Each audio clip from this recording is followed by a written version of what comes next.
दरख्त अगर बुढ़े हो जान ते वड्डी दे नहीं, फल नहीं छां ते देंदे ही ने। मापे अगर बुढ़े हो जान घरों कड्ढी दे नहीं, दौलत ते नहीं दुआवां ते देंदे ही ने। ਜਿਹੜੇ ਲੋਕ ਵਾਲਦੈਨ ਦੇ ਨਾਲ ਹਰ ਵਕਤ ਲੜਦੇ ਰਹਿੰਦੇ ਨੇ, ਉਹਨਾਂ ਨੂੰ ਘਰੋਂ ਕੱਢਣ ਦੀਆਂ ਧਮਕੀਆਂ ਦਿੰਦੇ ਨੇ, ਉਹ ਦਿਨ ਯਾਦ ਕਰੋ ਜਿਸ ਦਿਨ ਤੁਸੀਂ ਕੋਈ ਚੀਜ਼ ਖਾਣ ਪੀਣ ਦੇ ਕਾਬਿਲ ਨਹੀਂ ਸੀ, ਲੇਕਿਨ ਵਾਲਦੈਨ ਰਾਤਾਂ ਜਾਗ ਜਾਗ ਕੇ ਸਾਨੂੰ ਖੁਰਾਕ ਦਿੰਦੇ ਸਨ, ਸਾਨੂੰ ਦੁੱਧ ਪਿਲਾਉਂਦੇ ਸਨ।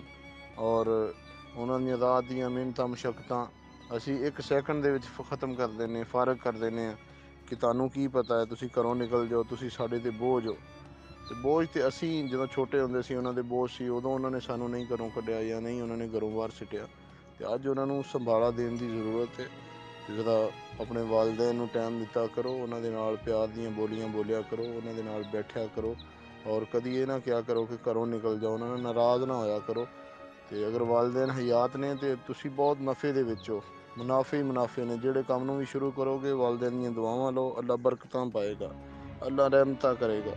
ਜਿੱਦਾਂ ਸ਼ਾਇਰ ਕਹਿੰਦਾ, ਮਾਏ ਨਹੀਂ ਬਸ ਤੇਰੇ ਤੱਕ ਸੀ ਲਜ਼ਤ ਗੁੜ ਦੇ ਪੂੜੇ ਵਾਲੀ, ਦੁੱਖਾਂ ਨੇ ਇੰਝ ਝੂਟੇ ਦਿੱਤੇ ਭੁੱਲ ਗਈ ਸ਼ਕਲ ਭਗੂੜੇ ਵਾਲੀ, ਭੁੱਲ ਗਈ ਸ਼ਕਲ ਭਗੂੜੇ ਵਾਲੀ। ਅੱਲਾ ਹਾਫਿਜ਼।